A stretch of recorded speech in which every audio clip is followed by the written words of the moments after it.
बिस्मिल्लाहिमिनश्शैतानिर्रजीम बिस्मिल्लाहिर्रहमानिर्रहीम। मैं डॉक्टर सादिक आप लोग के साथ एक दफ़ा फिर मतलब एक नई वीडियोस के साथ सामने हूँ। और जिन लोगों ने एग्ज़ाम दिया है रिसेंटली 6 अगस्त को जो एनआरई स्टेप 1 हुआ है, उन सबको मेरी तरफ से बहुत बेस्ट विशेस। बस ये कि कुछ सरकमस्टांसेस ऐसी बनी है कि जहाँ पे पीएमडीसी वालों ने 70% अनाउंस किया, लेकिन दुनिया के किसी भी एग्ज़ाम में आप जाए, चाहे स्टैंडर्ड एग्ज़ाम है लाइक प्लैब है, यूएसएमएलई है, उन सब के अंदर 50%, तो बहुत ज़्यादा हद भी हो जाए 60%। लेकिन again just hope for the best कि अल्लाह पाक करे कि जो भी रिजल्ट होगा सबके लिए बेहतरी के लिए होगा। तो आप लोगों के लिए कुछ लोगों ने बहुत सारी डिमांड्स की थी कि सर आप जो अभी रिसेंटली एग्ज़ाम हुआ है उनकी कीस पे थोड़ी सी बात करें। तो मैंने इस कीस कलेक्शन की बहुत ज़्यादा कोशिश की कि मुझे ऑथेंटिक कीस कहीं से नहीं मिली। तो जहाँ तक मैं कर सका और जहाँ तक मुझे कुछ ना कुछ क्लूज मिल गई, तो अभी भी मैं श्योर नहीं हूँ कि इसमें मेजॉरिटी तो ठीक होंगे 80-90%। लेकिन जहाँ पे आप लोगों को पता है, क्योंकि एग्ज़ाम आप लोग दे चुके हैं, कि सर यहाँ पे ये चीज़ इस तरह नहीं थी इस तरह आया था, तो फिर उसकी करेक्शन आप लोग फिर नीचे कमेंट्स में लेके। तो आज मैं आप लोगों के साथ मुखातिब हूँ एक नई वीडियो के साथ। और आज हम चले स्टार्ट लेते हैं कि पीएमडीसी जो एनआरई स्टेप 1 का एग्जाम हुआ है उसकी जो एमसीक्यूज की है, तो आप लोग के साथ वो डिस्कस करने जा रहा हूँ। तो उम्मीद है कि आप लोग इंशाल्लाह इसी को अगर आप देखें, मैं तकरीबन कोशिश करता हूँ कि जो एनआरई स्टेप 1 का रिसेंट एग्जाम आया था, तो उसमें से जो क्वेश्चन आए थे जो 6 अगस्त को एग्जाम हुआ था, तो उसमें 50 एमसीक्यूज आज हम करेंगे, 50 इंशाल्लाह कल करेंगे और 50 नेक्स्ट डे। तो इंशाल्लाह अगर एग्ज़ाम की जो रिज़ल्ट है वो मंडे या ट्यूसडे तक होल्ड होता है और आप लोग इन लेक्चर्स के साथ जुड़े रहे और किसी का 120 या 130 तक भी क्वेश्चन ठीक निकले इंशाल्लाह, तो उम्मीद है कि वो लोग इंशाल्लाह पास हो जाएंगे। तो जहाँ पे मैं पॉइंट्स बताता रहूँगा, आप लोग अपने पास जो है नोट किया करें कि कौन कौन सा क्वेश्चन आप लोग ठीक है और कौन कौन का क्वेश्चन आप लोग का गलत है। तो जहाँ पे टिक है अपने आप को वो टिक क्या करें। चले स्टार्ट लेते हैं। सबसे पहले आप लोग को एक क्वेश्चन आया था कि the best triple therapy for H pylori. तो देखिए, तो आप लोग को पता है कि मतलब ये फर्स्ट एड में भी लिखा है कि जो पाइलोरी है दे क्योर एंटीबायोटिक। इसका मतलब यह है कि जो एच पाइलोरी इन्फेक्शन है ये हम एंटीबायोटिक से ठीक कराते हैं। सो पाइलोरी के अंदर P stand for that is PPI, proton pump inhibitor. तो उसका जो पॉइंट है दैट इज लेंसोप्रोजोल। फिर C for clarithromycin and A for amoxicillin. तो इनको हम ट्रिपल थेरापी कहते हैं और ये हम 10 to 14 डेज देते हैं जिसको भी एच पाइलोरी इन्फेक्शन होता है। ये तीनों ड्रग मिला के हम क्या करते हैं, फॉर 10 to 14 डेज उस पेशेंट की थेरापी स्टार्ट कराते हैं। सो इसका जो करेक्ट आंसर है वो lansoprazole plus clarithromycin plus amoxicillin है। आते second number, extra pyramidal side effect of anti psychotic medication. तो उसमें से A B C D option में और भी थे, लेकिन जो एंटी साइकोटिक मेडिकेशन है उसकी जो एक्स्ट्रा पिरामिडल सिम्टम है उसका जो करेक्ट आंसर है that is called of dystonia. That is abnormal tones, dys mean abnormal tone mean contraction. So dystonia is one of the prominent feature of anti psychotic medication, जिसमें haloperidol, मतलब इसमें हमारे पास dopamine जो हमारे पास antagonist होते हैं वो ड्रग्स आते हैं। ठीक है जी। अब विच सी ए कार्सिनोमा मेटास्टेस थ्रू हेमेटोजीनियसली, मतलब ये है कि वो कौन सा कैंसर है जो ब्लड के जरिए एक जगह से दूसरी जगह जाता है। That is called of sarcoma. Sarcoma वो मेलिग्नेंसी है, वो ट्यूमर है दैट इज कम फ्रॉम, देखिए अगर हम यहाँ पे देखें एपिथेलियल सेल और एक होता है मेसेनकाइमल, तो इन दोनों में अगर आप लोग फर्क जाने कि मेसेनकाइमल सेल और एपिथेलियल, जो एपिथेलियल सेल ट्यूमर है इसको हम कार्सिनोमा कहते हैं, दैट इज कॉल्ड कार्सिनोमा। और जो मेसेनकाइमल सेल है वो सार्कोमा है, लाइक ओस्टियोसार्कोमा, लाइपोसार्कोमा, कोन्ड्रोसार्कोमा। तो हेमेटोजीनस स्प्रेड से जो कैंसर स्प्रेड होती है that is sarcoma. The half life of platelets वो 7 to 10 डेज है, that is very very easy. और आप लोग इसको देखें, ये फिजियो का क्वेश्चन है हेमाटोलॉजी। WHO के लिहाज से जो गाइडलाइन है 2 ईयर ओल्ड चाइल्ड के अंदर what is the fast breathing, that is 40। Please आप लोग ये याद करें, ये ठीक है, ये उन लोगों ने पीट से लिया है। तो पीट्स के अंदर वो लोग बताते हैं कि जब न्यू नेट होता है उसका 60 होता है, फिर 50, और 2 साल के बच्चे में 40 इज द अपर लिमिट। और जब एडल्ट के बारे में पूछा जाए वो 16 to 18 होता है। फिर bird feet pattern of injury, वो कार एक्सीडेंट है, ये तो क्वेश्चन डायरेक्ट है। Mechanism of action of activated charcoal. अब सबसे पहले तो देखिए चारकोल क्या है, that is called the universal antidote. इसका मतलब ये है ये पॉइजनिंग से आया है। और अगर फॉर एग्जाम्पल एक पेशेंट है वो पॉइजन ले ले और पता ना चले कि उसने कौन सी पॉइजनिंग ली है, तो हम फिर एक्टिवेटेड चारकोल देते हैं ताकि वो उसको, ये जो एक्टिवेटेड चारकोल है ये पॉइजन के साथ क्या हो जाता है, एड्जॉर्ब होता है और उसको और इंटेस्टाइन के अंदर अब्जॉर्प्शन से प्रिवेंट करता है। Anti hypertensive medication that can leads to dry cough, very important, that is ACE inhibitor. Very favourite question in NRE all the time, that is pharma question. इसमें दो चीजें आप लोगों को याद रखनी है कि ऐसा एंटी हाइपरटेंसिव मेडिकेशन जिसमें ड्राई कप है या एंजियो एडिमा है, that is called ACE inhibitor. तो अभी तक अगर आप लोग इस तरह के क्वेश्चन हैं तो ये सारे के सारे ठीक है। और माशाल्लाह जो लोग सुन रहे और वो बैक एंड पे अपना क्वेश्चन गिन रहे, इट्स मीन कि they are going well with us. अब आगे चलते हैं। The next question they ask from you guys, कि इसमें जो मेन चीज है उसने जो पूछा गया था इसमें ये है कि a boy with sudden onset of abdominal pain, red colour urine, देखिए red colour urine, and he has fever for the last 3 days, for which anti malarial was given, and the answer is प्रेमाक्विन।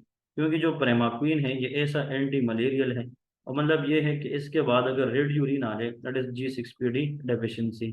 Very very important. तो आप G6PD level check करेंगे, x link the most common enzymatic deficiency. तो ये haematology के अंदर pathology से question आए हैं। फिर a soldier with dark urine after heavy exercise, क्योंकि जब हैवी एक्सरसाइज होता है तो there will be muscle lysis. अब यहाँ पे आप लोगों ने ये सेंटेंस लिखा है लेकिन उसके अंदर जरूर होता है कि there is a lot of C K creatinine kinase अगर बहुत ज्यादा बढ़ जाए after exercise, that is rhabdomyolysis. Elevated in blood hepatic encephalopathy, अब लीवर डैमेज है तो मतलब ammonia will not convert into urea, तो उसके अंदर ग्लूटामीन जो है अमाइनो एसिड बढ़ जाता है। Patient with headache, malaise, nuchal rigidity और CSF analysis reveal protein glucose cell, लेकिन लिम्फोसाइट इंक्रीज है।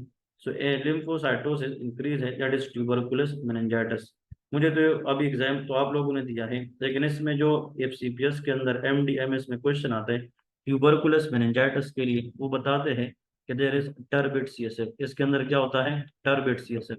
तो यहाँ तक अभी हमने 12 पॉइंट्स एक्सप्लेन किए हैं। उम्मीद है कि इंशाल्लाह आप लोगों ने ठीक किए होंगे। यहाँ पे फिर एक और क्वेश्चन आता है कि एक पेशेंट है उसको सीरोसिस है। सीरोसिस का मतलब होता है कि वो डिजीज जिसमें लीवर बिल्कुल खत्म हो जाता है, एंड स्टेज लीवर डिजीज है।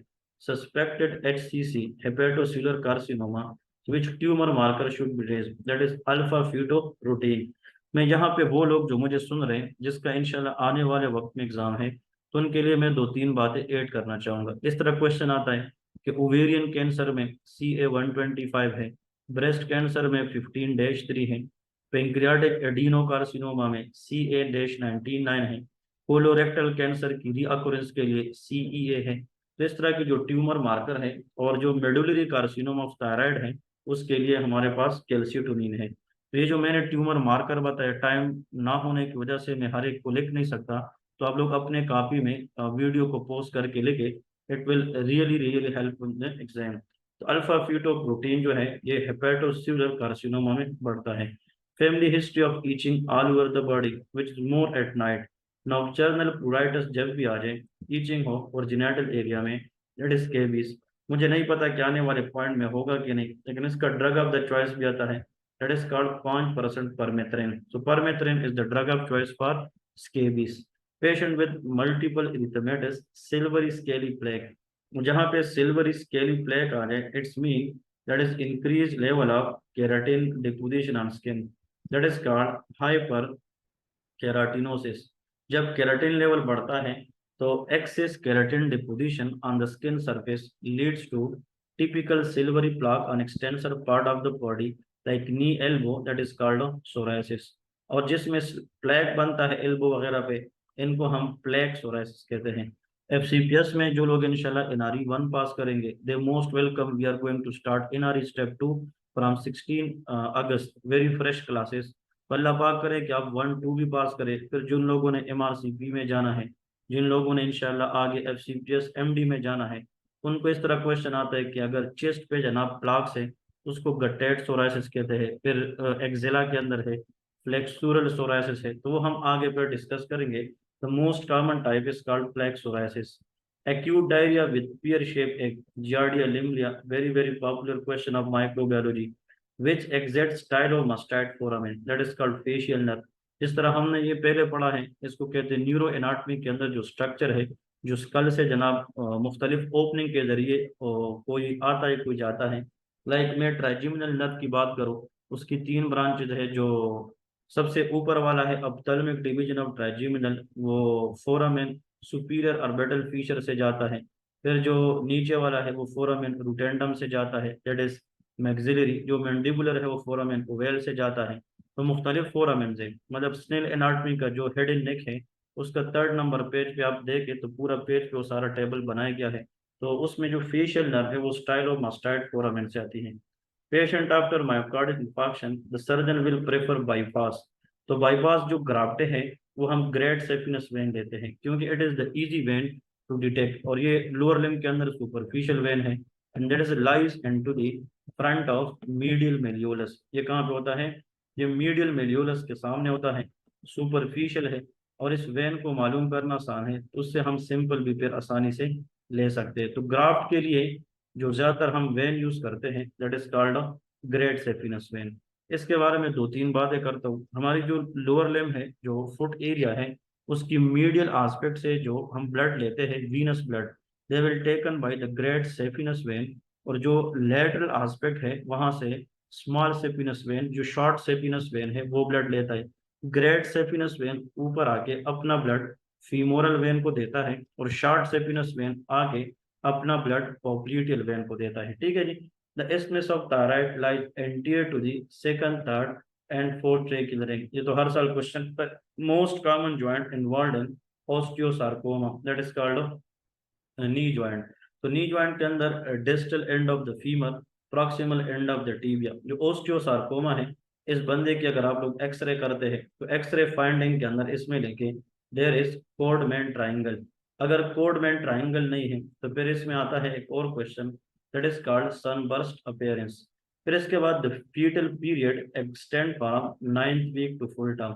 देखिए, यकीन करें जो लोग मुझसे पढ़े हैं एनआरई स्टेप 1, अगर वो ये वीडियो देख रहे तो ये बात मैंने क्लास में बार बार आखिरी दिनों में कही थी कि यार ये क्वेश्चन जरूर आएगा कि जो फीटल पीरियड है वो कहाँ से स्टार्ट होता है। तो देखें, एक्चुअली जब एम्ब्रियो जो है फर्स्ट वीक फिर सेकंड वीक में आती है। सेकंड वीक एम्ब्रियो को हम बाइलेमिनर जॉन्डिस कहते हैं, और इस सेकंड वीक की जो एम्ब्रियो है इसको हम ब्लास्टूला कहते हैं। फिर थर्ड वीक एम्ब्रियो को हम गैस्ट्रूला कहते हैं।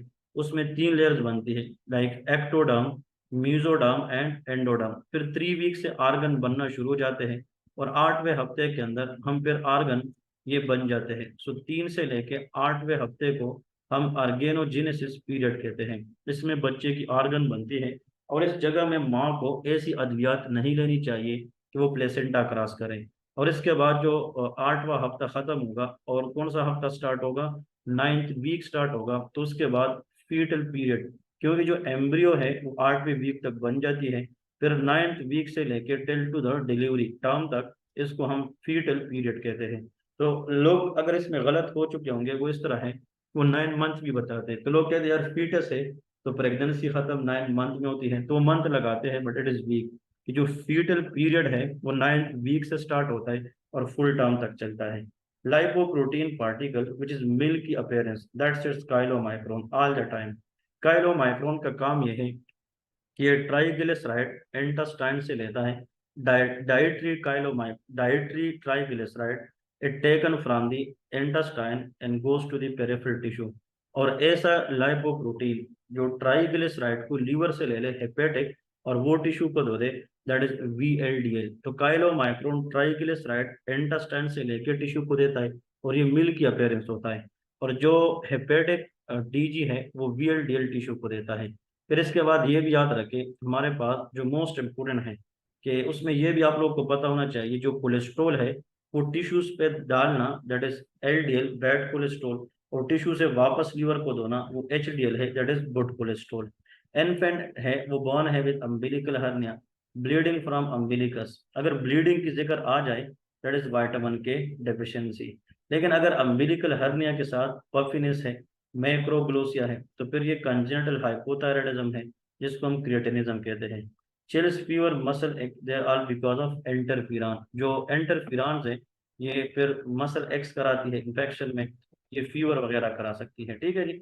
इसके बाद नेक्स्ट जो पॉइंट्स हम डिस्कस करेंगे, prophylactic treatment for malaria, Premaquine. Treatment for isoniazid induced neuropathy, that is clear cut question, pyridoxine. And pyridoxine is vitamin B6। और आप लोगों को पता है जो विटामिन B6 है, ये प्रोटोफोरफायरिन रिंग बनाने के लिए जो ALA एंजाइम है, अमाइनो लिवोलेनिक एसिड सिंथेज, उसके लिए रेट लिमिटिंग है। तो जो लोग आइसोनियाजिड लेते हैं उनमें सिड्रोब्लास्टिक अनीमिया होता है, हेपेटोटॉक्सिसिटी होती है, एसिडी लाइक सिम्टम होते हैं, और ये न्यूरोपैथी कराती है। But isoniazid induce neuropathy should be corrected by giving the pyridoxine. A taxi driver with complaint of runny nose, that is very very favorite for all the time in PMDC। PMDC जब भी exam लेती है तो जो juniors है वो एक question याद करें, अभी से एक क्वेश्चन आप लोगों की कवर हो जाएगी। Fexofenadine, it is a non sedative. Taxi driver है, गाड़ी चला रहे हैं, तो आप सेडेटिव तो नहीं दे सकते, तो फेक्सेट के नाम से fexofenadine. A child using fluoroquinolone, it will leads to cartilage damage, arthropathy. A comatose farmer with pinpoint pupil, depressed respiration, vesiculation, organophosphate poisoning, patient with raised hypertrophic scar। ये तो मैंने अपने एकेडमी के अंदर बहुत बहुत मरतबा बताया है कि अगर फॉर एग्जांपल यहाँ पे एक वूंड है, मतलब जख्म है, और ये वूंड ठीक हो जाए लेकिन जो टिश्यूज बन गए वो स्किन की सरफेस के ऊपर आ गए, लेकिन वूंड की जो बॉर्डर है उससे ना निकले, इस तरह की एबनॉर्मल हीलिंग को हम कहते हैं हाइपरट्रोपिक स्कार। जो हाइपरट्रोपिक स्कार है उसमें जो टिश्यूज बनती हैं it will be with in the limit. लेकिन अगर ये बियॉन्ड द लिमिट जाते हैं, बाहर जाते हैं beyond the original margin, then it is called keloids. ये अफ्रीकन के अंदर ज्यादा होता है। फिर अ ट्रांसुडेट एडीमा, इसमें लो प्रोटीन है, एक्सुडेट के अंदर ज्यादा होती है। A young female with low grade fever, night sweat, anorexia, that is a clue toward caseating granuloma, so that is tuberculosis. Non caseating granuloma, और अगर उसके साथ एरिथीमा नोडोसम की हिस्ट्री कहीं पे एग्जाम में आ जाए, always think about systemic sarcoidosis. फिर इसके बाद नेक्स्ट है adverse effect of glucocorticoid that can cause neutrophilia. फिर patient metabolic alkalosis, kidney retain bicarbonate, very very important, क्योंकि ये बाइकार्बोनेट को रिटेन करती है, तो उसकी वजह से जो है मेटाबॉलिक अल्कलोसिस, ये कंपनसेशन इन लोगों ने दी है। लेकिन ये क्वेश्चन मुझे क्लियर कट इतना पता नहीं है कि इसके पीछे रीजन क्या थी। ठीक है जी। टेनिस प्लेयर है, मतलब with patient lateral aspect of the elbow. जो टेनिस प्लेयर है वो तो मैं ये क्लास में भी आप लोग को प्रैक्टिकल वीडियो नहीं दे जा सकती, इसमें लेटरल एपिकोंडाइलाइटिस होता है, तो रिपीटेटिव यूज की वजह से जो मसल डैमेज होता है that is extensor carpi radialis. And this question, जो लोग कहते हैं कि ये गलत है, मैं कहता हूँ कि ठीक है, क्योंकि ये क्वेश्चन मैंने पीएमडीसी के टाइम पे बहुत जगहों पे देखा है। तो टेनिस एल्बो के अंदर एक्सटेंसर कार्पी रेडियलस जो है वो डैमेज होता है। obese female है with a history of gallstone, presented with acute right upper quadrant pain। लेकिन उसमें यह भी बताता है कि इसमें अगर हम पेशेंट को थोड़ा सा जनाब राइट अपर क्वाड्रेंट के ऊपर थोड़ा सा प्रेस करें and ask the patient to take deep breath, the patient will experience lot of pain due to which the patient will hold the breath, जिसको हम क्या कहते हैं, मर्फी साइन कहते हैं। So Murphy sign is a classical seen in acute cholecystitis। cholecystitis का मतलब inflammation of gallbladder है। It is maybe because of stone or it may be because of without stone। अगर stone की वजह से bile की retention हो जाए जिसके ऊपर inflammation of gallbladder हो, that is called calculus cholecystitis। और अगर stone के बगैर हो जाए that is acalculous cholecystitis। फिर patient with productive cough, shortness of breath, raised JVP and hypotension। Raise JVP and hypotension, think about cardiac tamponade. Big triad होता है ना, distended neck vein, JVP raise, muffle heart sound, hypotension. जो cardiac tamponade है इसकी आगे इंशाल्लाह आप लोग अल्लाह पाक पास करे तो फिर एफसीपीएस में आएगा कि what is the immediate treatment for cardiac tamponade, pericardiocentesis. Acute diarrhoea and vomiting leads to metabolic acidosis. भाई ये जो है ना ये गलत है, क्योंकि जो वोमिटिंग है ना ये टारगेट होता है, क्योंकि डायरिया के अंदर तो एसिडोसिस है बिकॉज ऑफ लॉस ऑफ बाइकार, लेकिन जब एक चीज डायरिया विद वॉमिटिंग आ जाए तो वो आस्किंग अबाउट वॉमिटिंग, और जब वॉमिटिंग होती है तो उसमें हम एक्सीएल लॉस करते हैं। So vomitus can lead to metabolic alkalosis, ठीक है। Fracture complex bone broken at multiple sites on a pregnant lady present with UTI, that is cephalosporin, the cause of neonate with diabetic mother present with fits। इसका मतलब ये है कि अगर for example एक बच्चा है डायबिटिक मदर की, उसको फिट्स पड़ रही है, तो answer is hypoglycaemia. Very very conceptual question in the पीड्स। मैं बता रहा हूँ कि अगर एक मदर है वो डायबिटिक है तो उसका ग्लूकोज लेवल ज्यादा है, हाइपरग्लाइसीमिक है, तो axis glucose can cross placenta but insulin do not cross placenta. तो जब माँ से थ्रू आउट प्रेगनेंसी बच्चे को ग्लूकोज जाएगी तो फिर बच्चे का जो पेंक्रियाज है वो बीटा सेल एक्टिवेट करके बच्चे का इंसुलिन रिलीज कराती है ताकि बच्चे की हाइपरग्लाइसीमिया कंट्रोल हो। यही बच्चा जब पैदा हो जाए तो फिर माँ और बच्चे का जो कनेक्शन है प्लेसेंटा है वो तो खत्म हो जाता है। तो फिर बच्चे में हाइपरग्लाइसीमिया तो होता है लेकिन मजीद ग्लूकोज नहीं आएगा क्योंकि वो शंट खत्म हो गया, कनेक्शन खत्म हो गया। लेकिन बच्चे का जो इंसुलिन है उसको नॉर्मलाइज होने में टाइम लगता है, तो वो इंसुलिन लगा रहता है कि ग्लूकोज कम करे। अब मजीद आ नहीं रहा तो इंसुलिन नॉर्मल को भी क्या करेगा, कम। That lead to hypoglycaemia which can leads to fits in the baby. तो जब भी डायबिटिक मदर हो और उसके बच्चे को फिट्स पड़ रही हो तो उसका लीडिंग काज हाइपोग्लाइसीमिया होता है। Diabetic women on insulin side effect क्या है? Diabetic mother on insulin always hypoglycaemia, क्योंकि जो इंसुलिन है वो हाइपोग्लाइसीमिया कराता है। इंसुलिन जो है इसकी दो साइड इफेक्ट हैं। ऐसी एंटी डायबिटिक मेडिसिन जो पेशेंट ले ले और उसमें उसको दो चीजें हो जाए, कौन कौन सी? One is most common hypoglycemia, and the next is weight gain, that should be insulin। फिर diabetic women on insulin, adverse effect ये तो हो गया। drug of choice for diabetes in pregnancy, that is insulin, insulin is safe in pregnancy। फिर इसके बाद अगर एक पेशेंट है वो डायबिटिक है लेकिन उसमें बताया गया है कि वो फैटी है, तो याद रखें आजकल जो मैं एमआरसीपी पार्ट 2 की माशाल्लाह तैयारी कर रहा हूँ, क्योंकि एमआरसीपी पार्ट 1 मैंने फर्स्ट अटेम्प्ट पे क्लियर किया है। वो कहते हैं कि अगर एक पेशेंट है वो ओबीज है and at the same time she is pregnant, metformin should give first line, ये फर्स्ट लाइन देते हैं। मेटफॉर्मिन के बाद अगर वो कंट्रोल ना करे then insulin is the answer, ठीक है। तो इसका यहाँ पे आंसर इंसुलिन ही है। Still elevated in allergic, that is eosinophil, and that is most likely elevated in hypersensitive direction type 1। Drug of choice for patent mal epilepsy, इसमें तो वैसे वालप्रुइक एसिड आता है, लेकिन अगर वो ये बताए कि यार चिल्ड्रन में बच्चों के अंदर सीजर में क्या देंगे, वो ईटोसक्सीमाइड है जो कैल्शियम चैनल ब्लॉकर है। Agard with high grade fever, chills and rigor, nausea, and dark color urination, that is cerebral malaria. Patient present with severe headache, fever, vomiting, neck stiffness, that is the signs of meningitis। ये किसकी sign है? Meningitis। What is the difference between meningitis and encephalitis? Meningitis के अंदर there is no clouded consciousness, इसमें patient alert होता है, और जो encephalitis है उसमें clouded कॉन्शियसनेस होते हैं। तो इसके लिए हम CSF एनालिसिस करते हैं बाय डूइंग लंबार पंक्चर।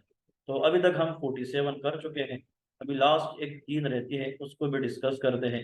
और उम्मीद करता हूँ कि इंशाल्लाह आप लोग अभी तक अच्छे जा रहे होंगे और अल्लाह करे कि सारे के सारे पास हो जाए, चाहे वो मुझसे पढ़े हैं या नहीं पढ़े हैं। We all are FMG, after all we are in the medical family, तो अल्लाह पाक आप सबको पास करें।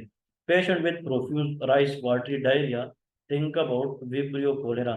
Patient with high grade fever, abdominal cramps, profuse bloody diarrhea, that is called Shigella। इसमें क्या होता है? Shigella।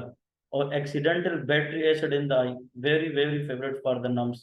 ये तो नम्स में आता है। copious irrigation with normal saline, normal saline से मुराद plain water है, मतलब उससे हम ज्यादा से ज्यादा मतलब आंख को धोएंगे तो जो मरीज है मतलब ये है कि वो यहाँ से ठीक हो जाएगा। तो जिस पेशेंट को जनाब क्या हो, कोपियस अमाउंट ऑफ, मतलब ये है उसको बैटरी एसिड हो, किसी ने आंख में बैटरी एसिड फेंक हो, तो सबसे पहले आप आंख को वॉश करें with normal saline. So this what all about from 1 to 50 MCQs of NLE step 1 last. भाई मैं NLE स्टेप 1 वालों को भी पढ़ाता हूँ, जो लोग अभी ग्रेजुएट होने वाले हैं या जो ग्रेजुएट हो चुके हैं वो NLE स्टेप 1 पढ़ाई के लिए डिटेल से, अभी जो मैंने 5 महीने सेशन पढ़ाई, आप लोगों को 200 में से 130 प्लस वो क्वेश्चन आए थे जो मैंने अपने स्टूडेंट को बोर्ड पे पढ़ाए थे। माशाल्लाह दे आर वेरी हैप्पी। उम्मीद करता हूँ कि आप लोगों के साथ साथ वो भी इंशाल्लाह अच्छा परफॉर्म करेंगे और वो पास हो जाएंगे। और जो लोग पास हो जाए, सो मैंने नंबर तो पहले दिया भी है, फिर भी मैं अपना नंबर लेकर रहा हूँ, 0315901921 डॉक्टर सादिक नाम है मेरा। आप लोग मुझे जानते भी होंगे। हमारा इंशाल्लाह 16 अगस्त से एनआरई स्टेप 2 की क्लास स्टार्ट हो रही है, जो ऑनलाइन भी है और ऑफलाइन भी है।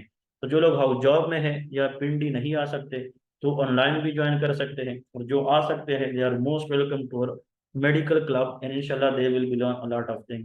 तो उम्मीद करता हूँ कि इन 50 में से जितने लोगों के जितने ठीक है, आप यूट्यूब के नीचे कमेंट्स में बताएं, इंशाल्लाह आई विल रिप्लाई। और इंशाल्लाह स्टे ट्यून, इंशाल्लाह tomorrow we will discuss remaining 50। फिर कल हम 51 से 100 करेंगे, और इंशाल्लाह परसों पुश करेंगे कि 51 से 160 या 170 करें, कि भाई कल परसों तक आप लोग इतने एमसीक्यूज करें कि you people are sure enough कि इंशाल्लाह मैं पास हो जाऊंगा। Thank you so much guys, remember me in your special prayer. आज जुम्मे का दिन है, सबके लिए दिल से दुआ है कि अल्लाह पाक अपनी रहम पे आप लोग को पास करें। जज़ाकल्लाह, थैंक यू सो मच, अल्लाह हाफिज।